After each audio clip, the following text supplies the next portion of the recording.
Good morning बेटा।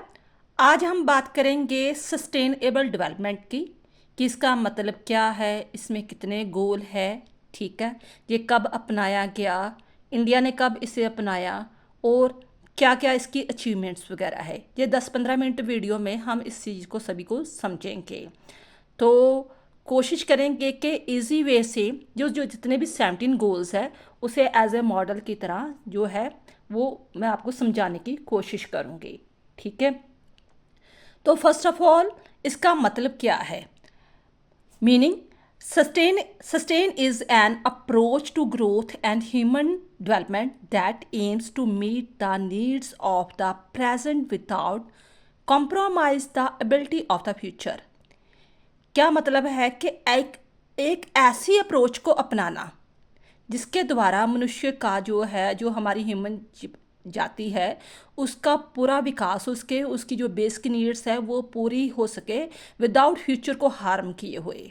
ठीक है, कि हमारी एक ऐसी विचारधारा है, एक ऐसी अप्रोच को अपनाना है जिसके द्वारा जो ह्यूमन की टोटली जो नीड्स है, जो बेसिक नीड्स है, पूरी हो सके।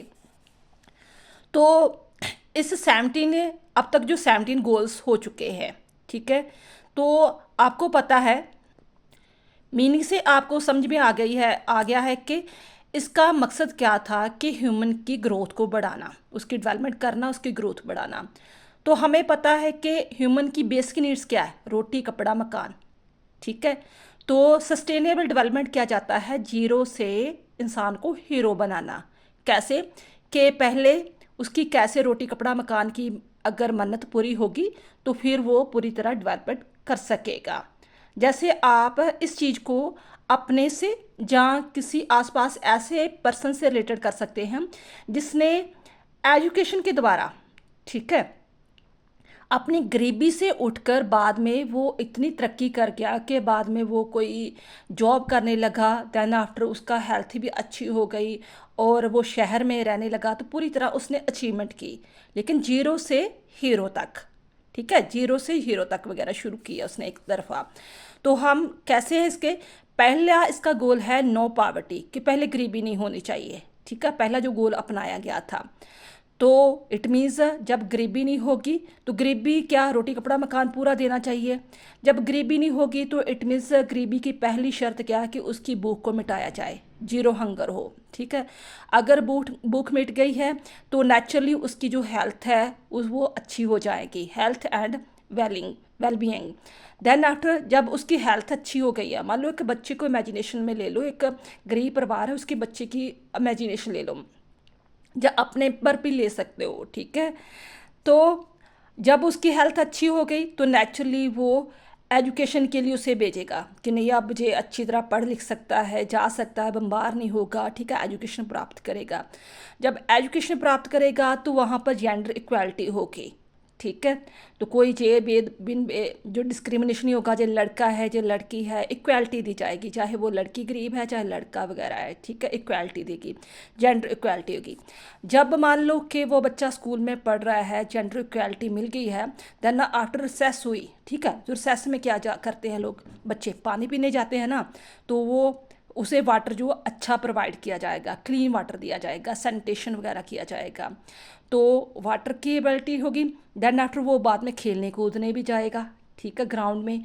तो अफोर्डेबल एंड क्लीन एनर्जी वगैरह मिलेगी उसको, क्लीन एनर्जी मिली। देन आफ्टर वो स्पोर्ट्स में अच्छा बन गया तो उसे एक स्कॉलरशिप मिल गई, पैसे मिल गए, तो इकोनॉमिकली उसकी ग्रोथ हो गई। ठीक है, इकोनॉमिक ग्रोथ होगी। देन आफ्टर उसने इंडस्ट्री को इंजॉइन कर लिया, industry and the innovations of the infrastructure. जब इंडस्ट्री अपना ली तो देन आफ्टर आसपास में उसके साथ जो इनइक्वालिटी की प्रॉब्लम आती थी वो कम हो गई कि नहीं अब जे भी अमीर बन गया, रिड्यूस इनइक्वालिटी। जब अब उसके पास पैसा आ गया है तो अब वो शहर में रहने लगा, sustain cities and communities. Then after reasonable the conception of the production वगैरह शुरू हो गया, क्लाइमेट एक्शन, फिर life below water and life on the land, peace justice and strong institution, partnership for the goal. अब इसी चीज़ को हम ऐसे मॉडल के द्वारा समझेंगे।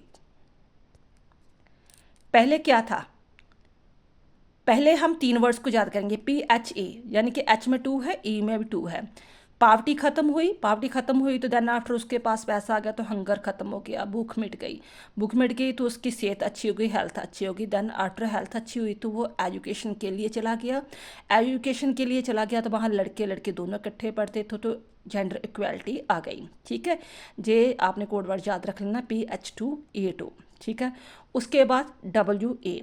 अच्छा जी, जेंडर इक्वालिटी आ गई, रिलेटेड जरूर करते जाना है, अपने कोड वर्ड रख के याद करके रिलेटेड करना है।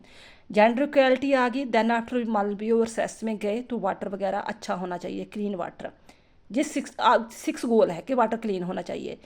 एनर्जी जो है वो भी क्लीन एनर्जी होनी चाहिए। देन आफ्टर उसकी इकोनॉमिक, जब वो खेलने कूदने गया तो इकोनॉमिक उसकी अच्छी होगी, यानी कि उसे स्कॉलरशिप मिली, स्पोर्ट्समैन बन गया, इकोनॉमिक अच्छा हुआ। ठीक है, WA पहले क्या था, PHE, यानी कि H के 2 A के 2, बाद में WA, फिर बाद में IECP।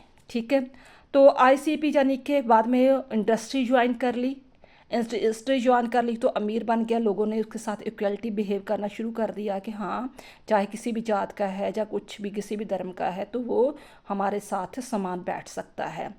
अब बड़ा आदमी बन गया है तो नेचुरली वो 90% यही होता है कि वो गांव को छोड़कर शहर में चले जाते हैं, तो शहर की तरफ, सिटी की तरफ बढ़ गया।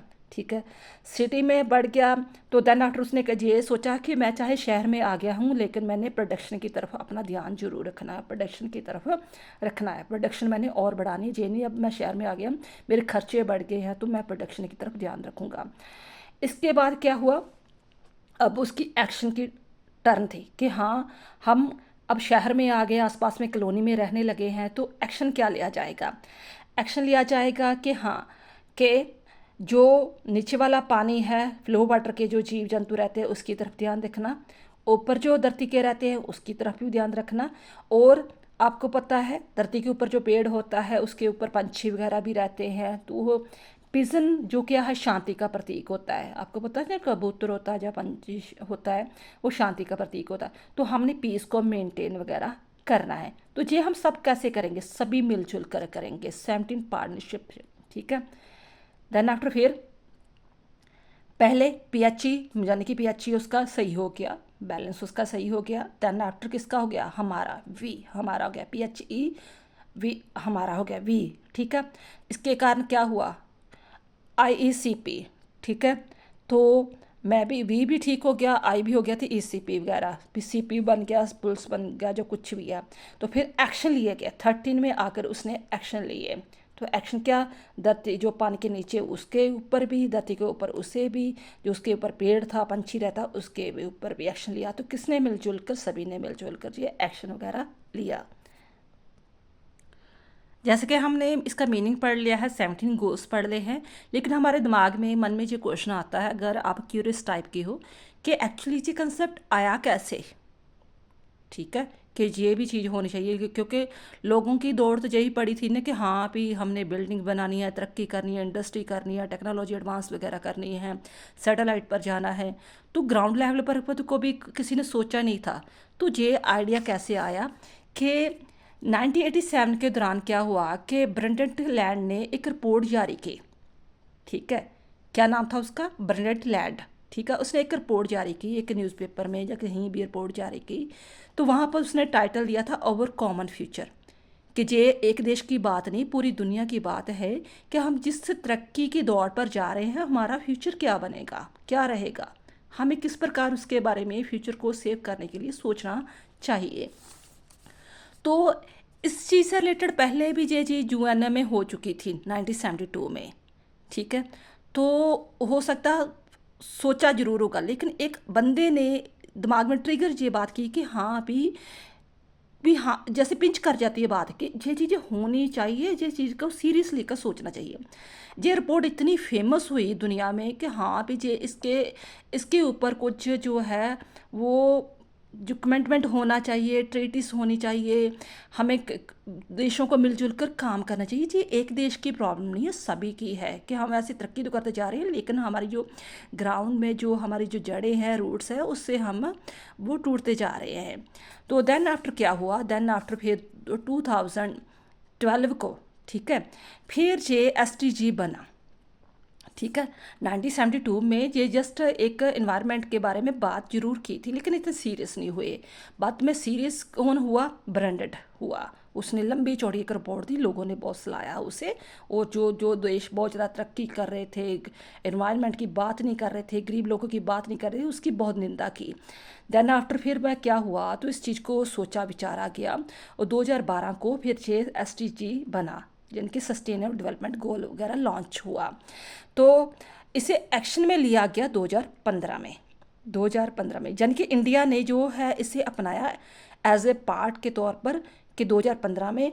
और देन आफ्टर 2016 यानी कि जब नरेंद्र मोदी की सरकार आ चुकी थी, जहाँ भी नरेंद्र मोदी की सरकार थी 2014 में और 16 में, इसे एक एक्ट के रूप में एक अपना लिया, फोर्स के रूप में कि हाँ हम इसके मेंबर हैं और हम इसके जो भी है चीज़ हम काम करेंगे। हम भी ये टारगेट रखेंगे कि हम ये टारगेट रखते हैं कि हम अपना इतना इतना हिस्सा देंगे इस चीज़ को डेवलपमेंट करने के लिए। यही था ना, चाहे वो गरीब है, चाहे अमीर है, चाहे विकसित है, चाहे डेवलपिंग कंट्री है, अपना जितना जितना भी उसका हिस्सा बनता है, जितनी जितनी भी कोशिश है, एफर्ट्स तो लगाएं, ठीक है ना, कि हाँ डेवलपमेंट करने के लिए, अपना सस्टेनेबल डेवलपमेंट ग्रोथ करने के लिए। तो इसके 3 पिलर थे, यानी कि कोई भी चीज़ बनती है तो वो पिलर के बेस पर होती है ना, किसके आधार पर हम सारी जो थॉट्स हैं, हम अप्रोच है अपनाने जा रहे हैं। तो वो है इकोनॉमिक, सोशल एंड इन्वायरमेंट।